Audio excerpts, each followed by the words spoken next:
Welcome to the Creative Visionaries Podcast. My name is Tori Barker, a digital marketing specialist, business owner, mom, and you guessed it, a creative visionary. This podcast is about inspiring business owners, building connections, sharing success stories, and motivating others. Join me on this journey as we tap into your true potential and unleash your inner visionary.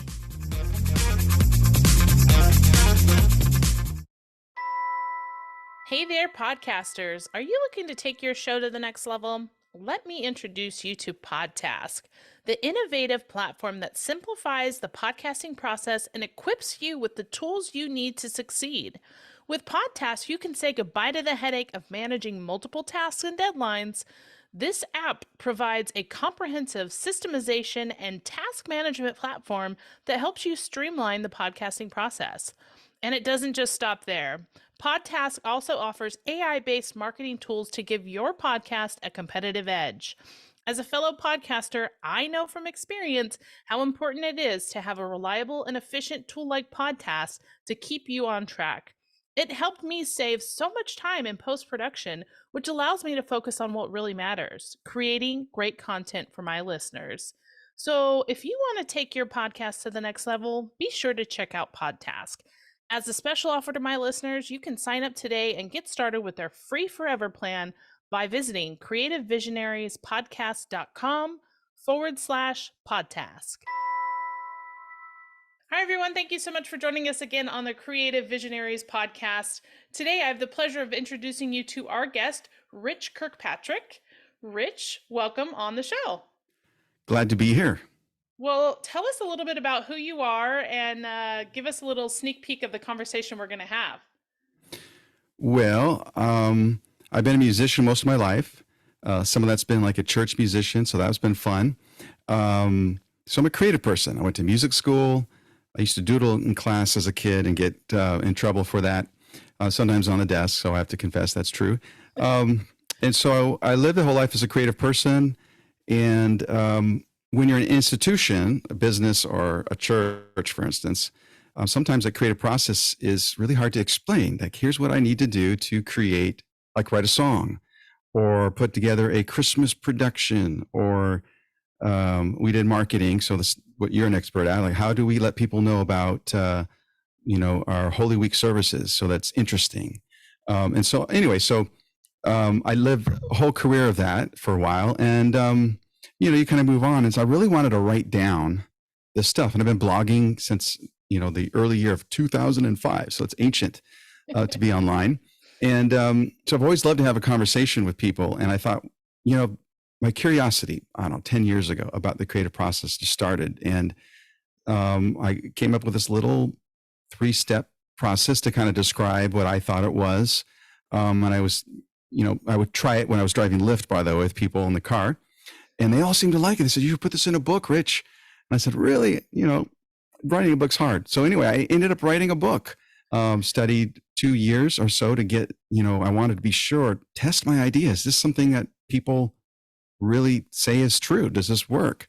Yeah. And I really found out there's a whole study, Tori, about creativity. I didn't know about that. So I'm just really, this book came out of my beginnings of really just trying to deconstruct and explain what is the creative process. Yeah. And so tell us the name of the book.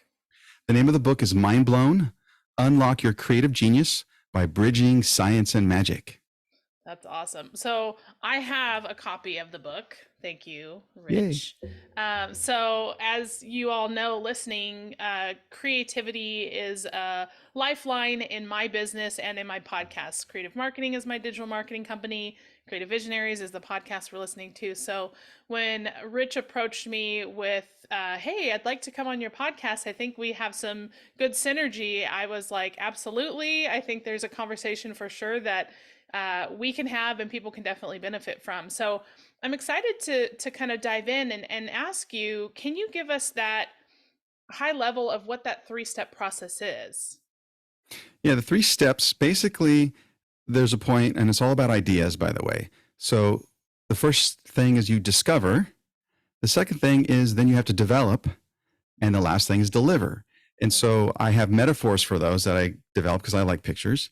The first about discovering is called the dreams, where imagination comes into play, where things are limitless. It's like Michelangelo saying, I saw the angel in the stone and I just needed to release it. It's that kind of you got a vision of some sort.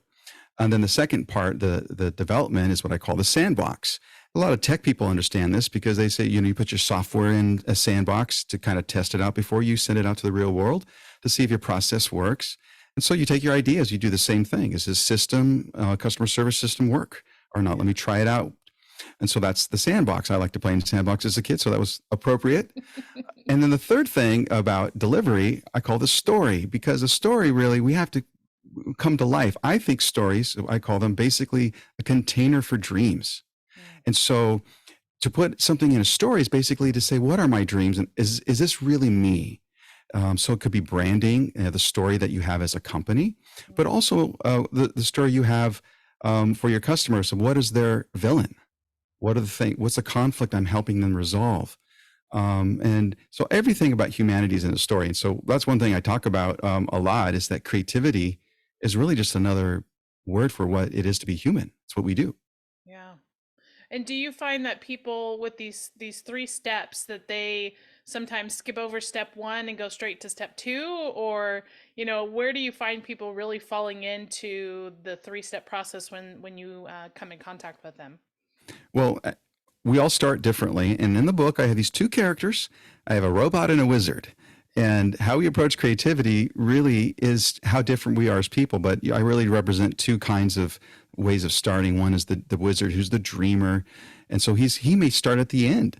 He may start with how, delivering. He's like he's not starting at the beginning. Well, the robot, that's a person who might say, hey, I need a process to design. If you're doing science, you're discovering something, you have to develop processes for that kind of creativity. So really the 3 steps are not so much about a straight line. I put them in a triangle so you could go back and forth between them. It's kind of like a sanding. You start with a higher grit and you're eventually going to go around those bases, I guess, if you will, in different directions anytime. So no, I think you can start anywhere. Don't have an idea yet. You can start thinking, I don't have an idea yet, but I want to develop the budget for what it might be. As a podcaster, you know that creating great content is only half the battle. That's where Remarker comes in. Remarker is a podcast branding, production, and marketing solution. Whether you're a seasoned podcaster or just starting out, Remarker will help you grow your show and build your authority. So why wait? Head to creativevisionariespodcast.com/remarker. That's REMARKR, where you can book a demo and discover how Remarker's full service approach can benefit you and your podcast. Yeah. That was going to be my next question. Is it one after the other, like sequential, or is it kind of fluid and like you start at one point and then you go to the next as needed, or just how does that process work? Well, the process, there's actually all these different stages involved that academics came up with. And there are things of the brain that scientists have discovered, the brain, how it activates. And so really, it's not so much about what you put first or not. It's about how your brain is working. So there's idea generation, and then there's sorting the ideas. So that process, those two things that the brain does, and there's networks involved, is not just right or left brain, which I was very fascinated, and I have nice pictures in the book about that. But it's like, so it's really not so much I have step 1, 2, and 3. It's like these are 3 different zones. There's divergent thinking, which is called, official word of just opening your mind to stuff. And then there's convergent thinking, which is sorting things, putting them into order and editing out. And there's this thing that's called lateral thinking, which is the bridge between them. And that's one reason I titled it Bridging on the subtitle, because magic and science, magic is imagination and the science is process. And we go back and forth between, but you can't do both at the same time. That's the trick. Do you find that there's people who are creative and analytical, or creative and just visionary, or do you find that that's kind of all mixed up inside of one person, or does it just depend? I think it's human to be either imaginative and visionary, as well as analytical and reasonable logical, spreadsheets. I think both of these things exist, but the problem with our society and how we think it's either this or that. True. I say that it's a both and. So dualism, which, if you look it up, what that is just that's a this or that thinking. Sometimes two things could be true at the same time, but they're different. And so I look at it as a side of a coin. Now, some of us prefer, this is kind of getting at what you're saying, to be more one or the other. So 20% of the population are like me. We're the dreamer, we're the the divergent thinker. That's why they call it divergent, because you're not normal. They didn't, instead of saying normal thinker, they said convergent. And that's really most people in our society. That's where you try to find the next best one answer, like on a test at school. And there's a place for all that. The trick is for either person is to bridge to the opposite of yourself, and learn how to do that. So if you're a painter, how are you going to display your paintings? What size is your canvas? That's analytical. If I'm a musician, it's like, what's the theory?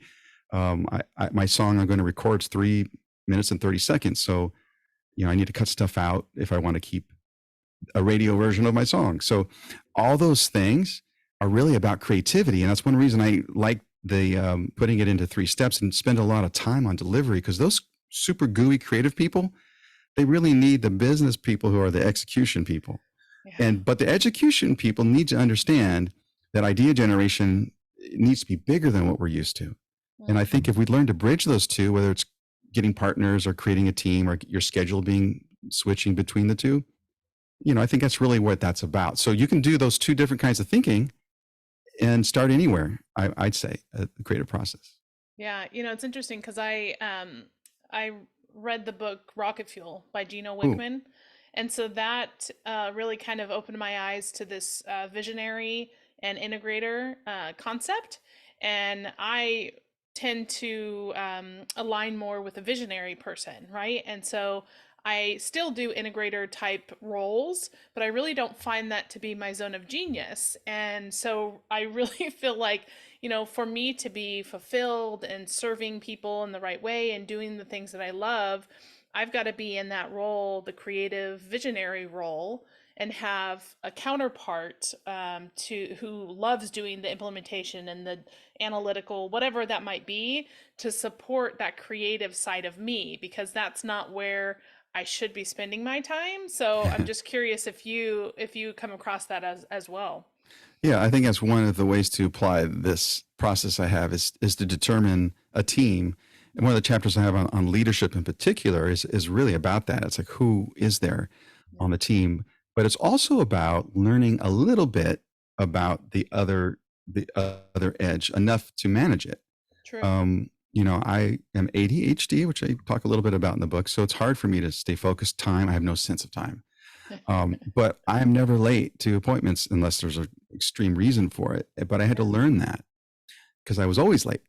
So there's certain things that we can find, like a musician has to learn scales, but once you learn them, then you go to your main area that you have, or you hire somebody. So, so there's no rule, to compensate in the area that you're not.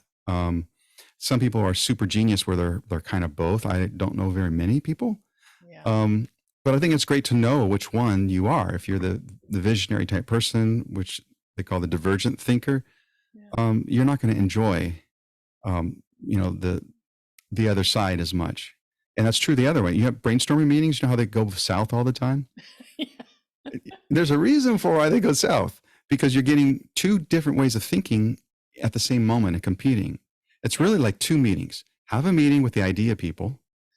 They go crazy. They're going to lay on the floor, and they're going to throw things at the wall, and then list everything at the end of that, and then take it to your implementers and have them test the ideas and ask questions, and then come back as a complete team and find the inspiration that brings. It's not about,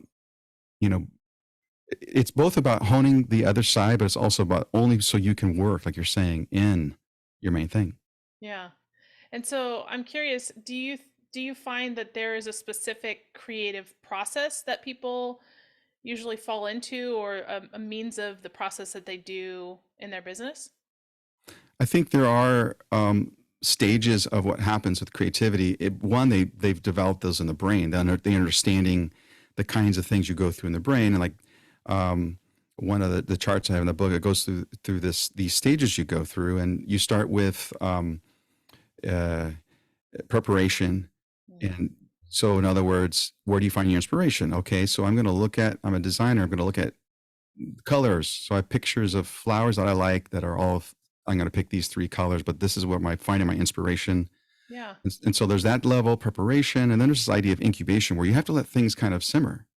They don't just instantly happen. And sometimes in our culture, the hustle ruins that part because it's like, get me that tomorrow. And really the best ideas need to have lots of time sometimes to collide. That, yeah. In the brain, there's actually collision going on. And that's how the next weird idea comes out that's really genius. Yeah. And then there's the idea of incubation, illumination. That's when, ooh, eureka, I found it, it just finally happens. Archimedes in the bathtub finally said, I found it, but it took him those other steps, which we don't really count. And sometimes we forget it when our ideas come. Yeah. And then the rest of it is the implementation part where you're developing it, you're going to the details, and then you actually form what is in your mind. So that's the thing about the creative process. It always starts, basically it's taking an abstract idea and making something concrete and useful. Mm-hmm. And that's what I think in academics would say, that's what the creative process does. It takes this idea, and then there's some real life world useful result that happens. Useful could be that it's a great painting.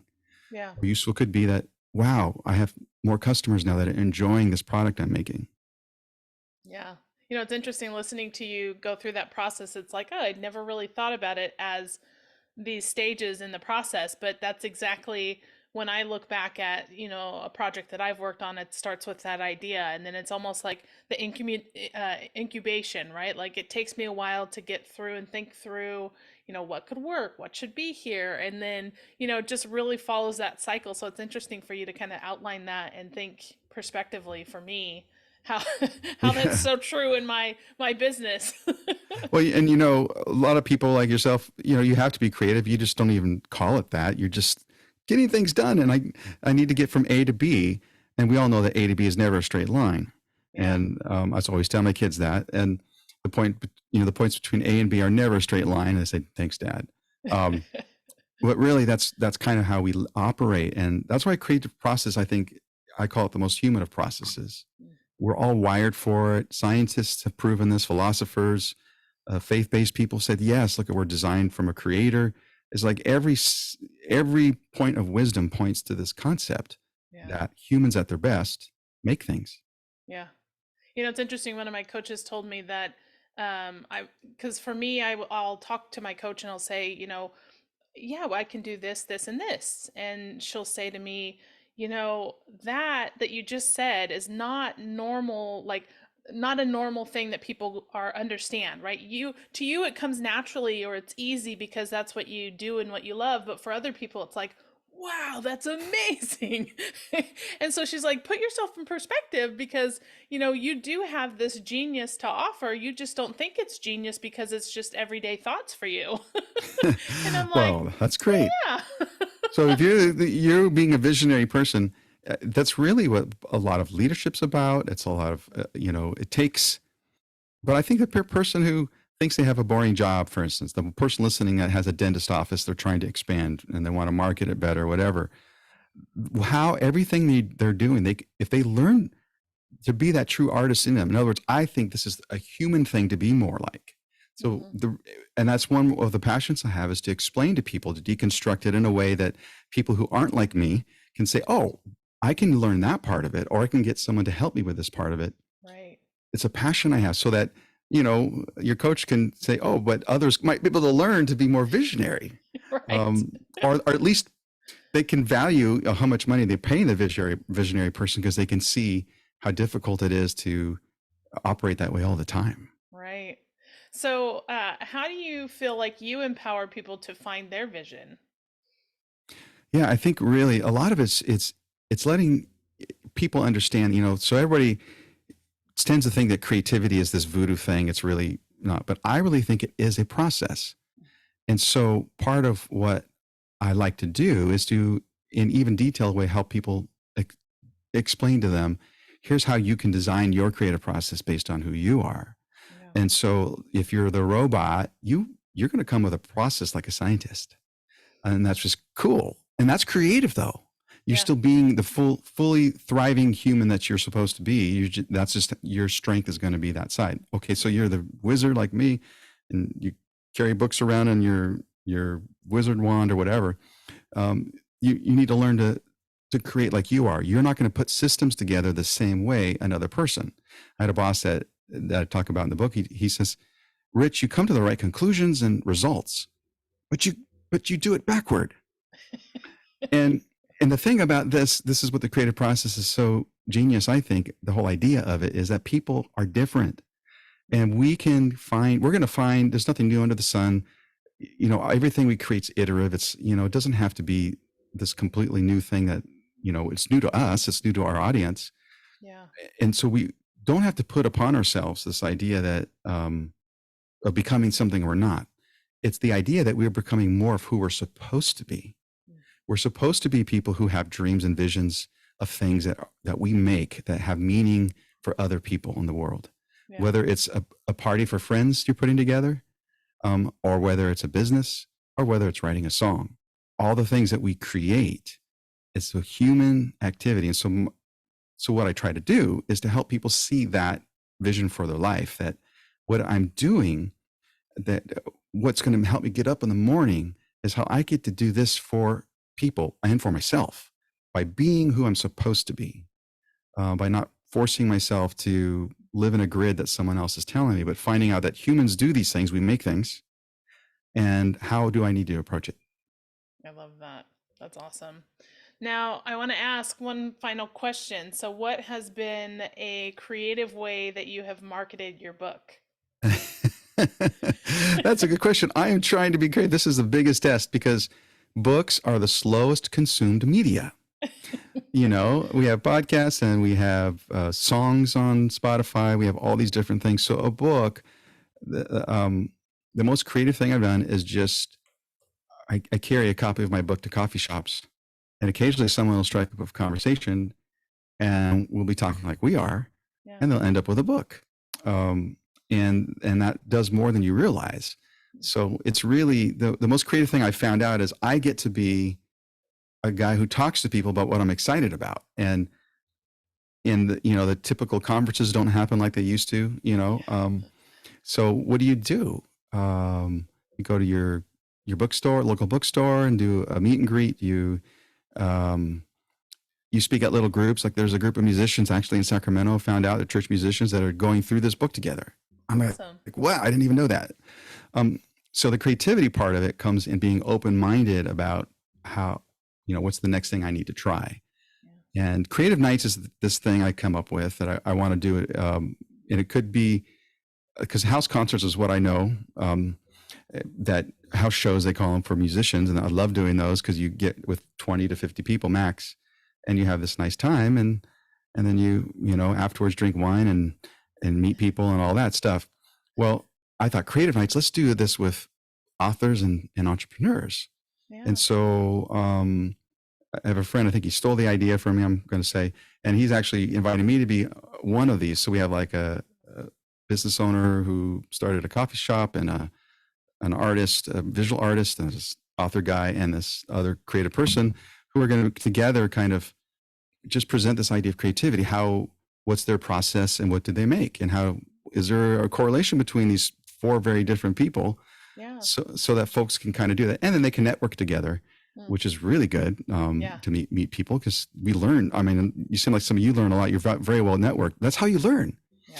So that's one of the creative things, is trying to create an iteration of what I used to do with music in a different venue to just do as an author. Now I'm not going to sing or play music at that, but I have to do something, which is just talk about the book and listen to people's stories.